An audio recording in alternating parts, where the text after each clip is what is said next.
Fully Present by Susan L. Smalley and Diana Winston. How to get good at being aware.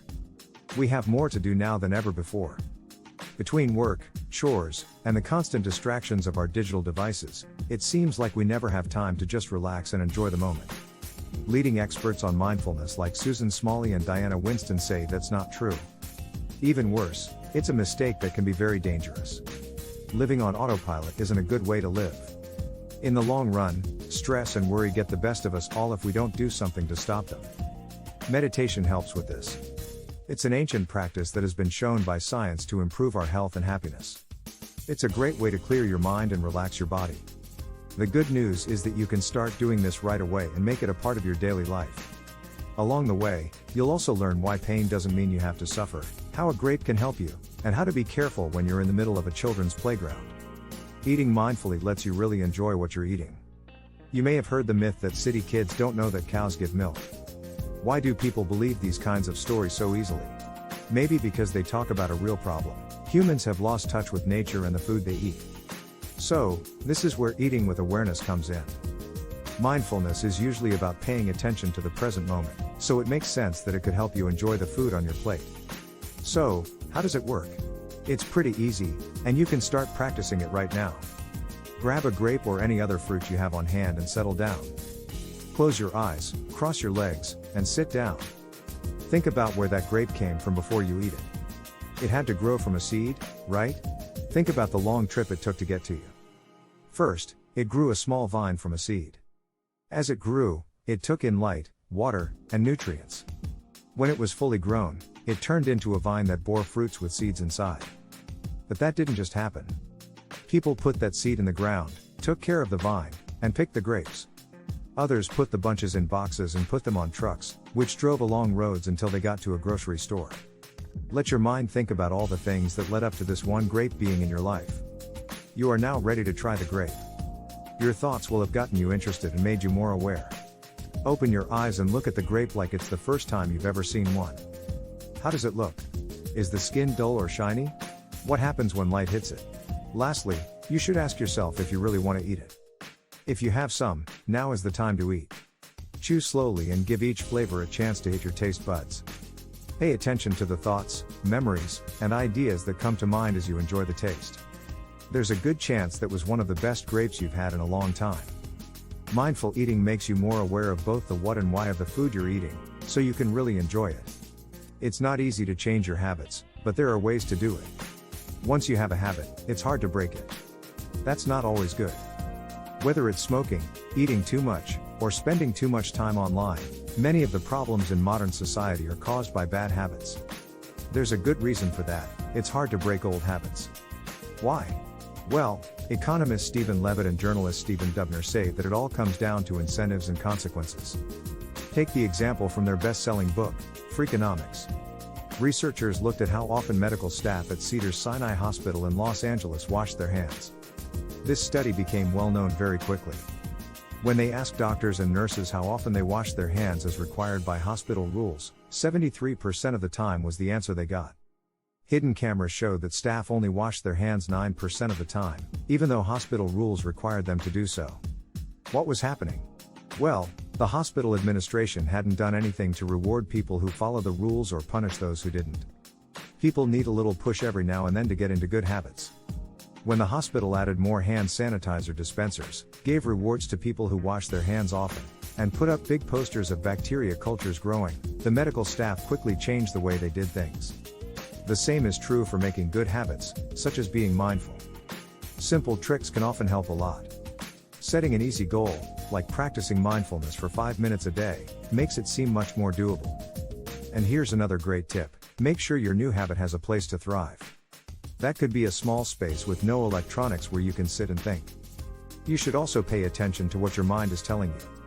Take a moment to think about how you feel after a mindfulness session and compare it to how you feel when you don't do your 5-minute daily meditation. Keeping in mind both of these feelings is a great way to create a positive feedback loop that will help you keep going. If you do that long enough, you'll soon find that being mindful comes naturally to you. Putting your attention on your breathing is a great way to become more aware and get rid of stress. All of us have been there. You're already late when the traffic in front of you comes to a sudden, painful stop. As your anger builds, you can feel your heart rate and breathing speed up, and your blood pressure goes through the roof. How do you calm down? Focusing on your breath is a great place to start. In fact, that's where most people start when they start to meditate. Here's what you need to do. When you feel like stress is taking over, close your eyes and make yourself comfortable. Now, try to pay attention to how you're breathing. At this point, you don't need to know every little thing about how your diaphragm moves. You want to bring your mind back to the present and focus on how each breath feels. Different parts of the body are affected by breathing, so try to pay attention to each one in turn. Start by noticing how your stomach moves up and down with each breath. Then move up slowly to your chest and ribcage. Lastly, pay attention to how the air feels going in and out of your nose. Remember that being in the present is what mindfulness is all about. If your mind starts to think about something else, gently bring it back to your body and breath instead of getting mad at yourself. After all, this isn't a race, the point is to get lost in the moment. Mindful breathing can take some time to get used to, but if you keep doing it, you'll be amazed at how it can turn a stressful situation into a place of peace. Even better? It has been shown that all that practice at keeping your mind on one thing makes you more focused. Meditation turns ordinary moments into things you'll remember. Mindfulness is like the key to a whole new world of things to do and see. If you learn it well, you can turn even the most boring task into something deeply satisfying and enjoyable. Does that sound good? Find out how to open those doors of perception by staying tuned. Meditation makes you think of monks and remote monasteries, but it has deep roots in everyday life. In fact, going for a walk is one of the best ways to train your mind to be more aware. You don't have to go very far. Find a quiet room where you can walk 10 or 15 steps in a straight line, and you're good to go. How does it work? Start by going back and forth a few times along your path. As you get used to the routine, try to pay attention to how your body feels. Notice how heavy your feet are when you lift them off the ground and how firm the ground is when you put them back down.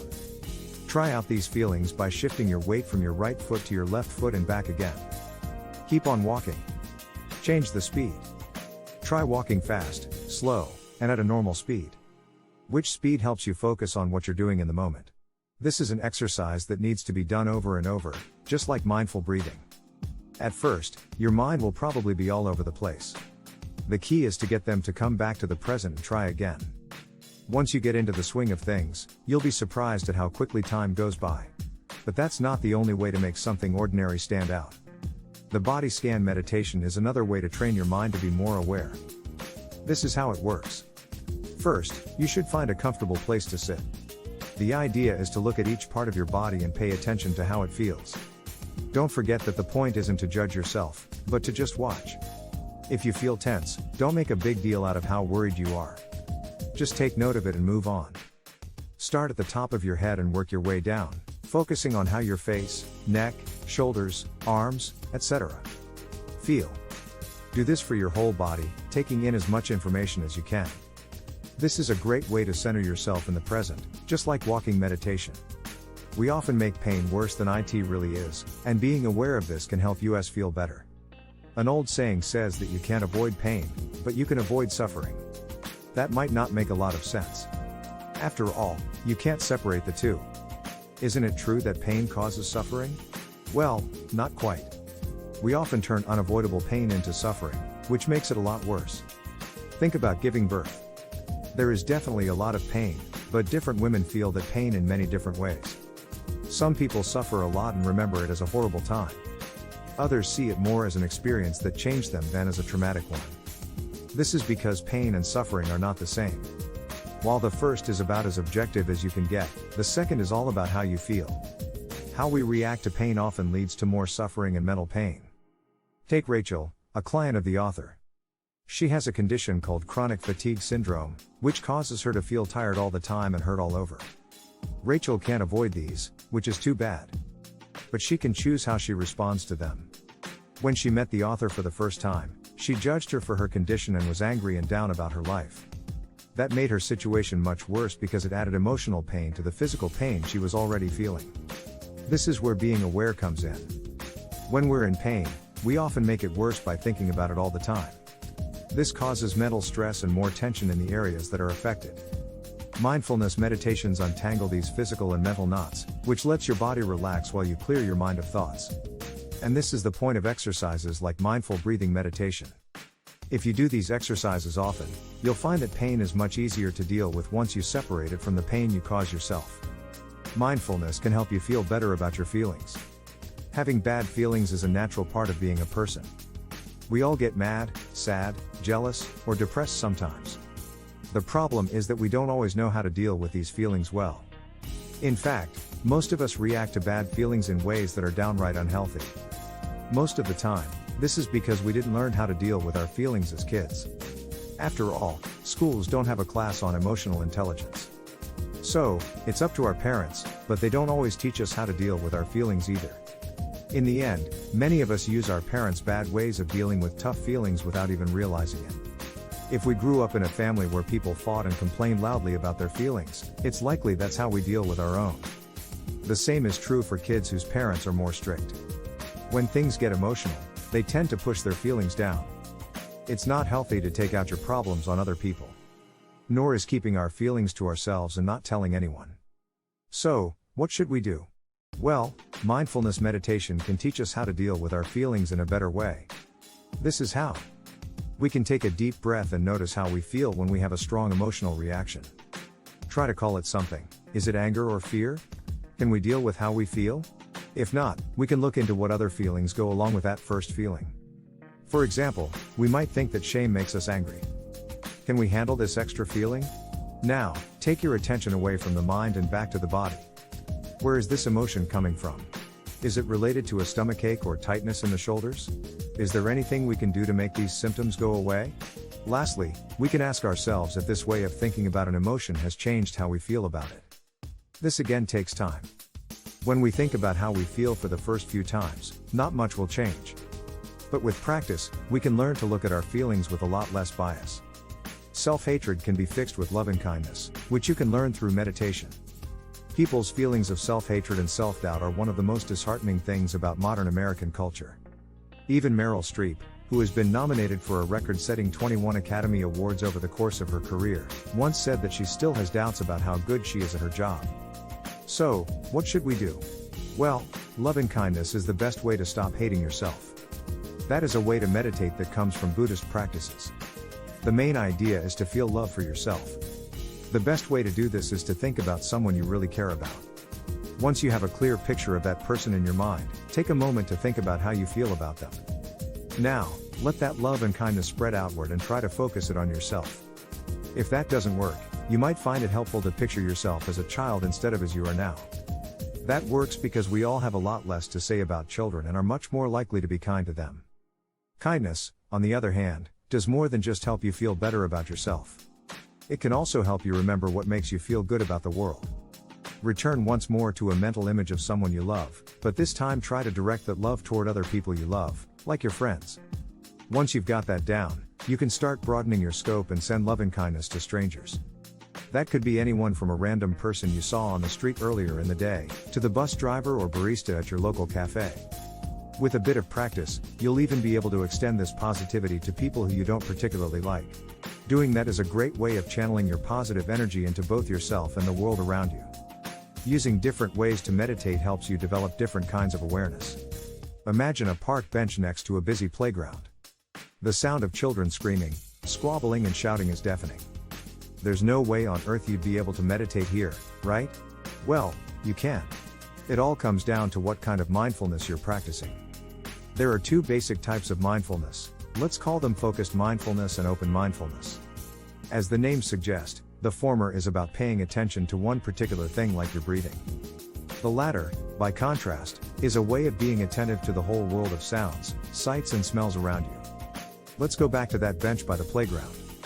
If you try to focus on your breathing, you're likely to go nuts. There's simply no way to do it. In short, it's the wrong type of meditation for this setting. Use open meditation, however, and you're in business. If it's a wall of sensory input you're seeking, you've come to the right place. The trick is to know when to use which type of meditation. Here's a good rule of thumb to help you figure it out. If you have a definite aim, like studying for an exam or a presentation, you're probably best off using focused mindfulness. If you're working on a creative task and looking for inspiration, however, open mindfulness is a better choice. The way to practice these different techniques also varies. Take focused mindfulness, for example. A great way to train your focus is to use a mindful breathing meditation. That can be as simple as concentrating on taking sets of 10 full breaths. Mindful sound meditation is a good way of honing your open mindfulness chops. The object here is to tune into all the sounds around you and let your mind wander freely from one sound to the next, without becoming overly attached to any one of them. That goes to show how many different ways of practicing mindfulness there are out there. But remember, the best place to start is by recognizing the opportunities to use them. Whether that's in the shower, while eating breakfast or driving to work, the key is to start putting these techniques into action. Create those small moments of calm and centeredness, and you'll be amazed at how quickly mindfulness becomes second nature. Conclusions. You don't need to retreat to a mountain monastery to discover the miracle of mindfulness. In fact, it's something you can start applying today. Whether it's learning to focus on your breathing, savoring every bite you eat, or becoming truly attentive to your feelings, mindfulness is a practice rooted in everyday life. All it takes is a little commitment and training.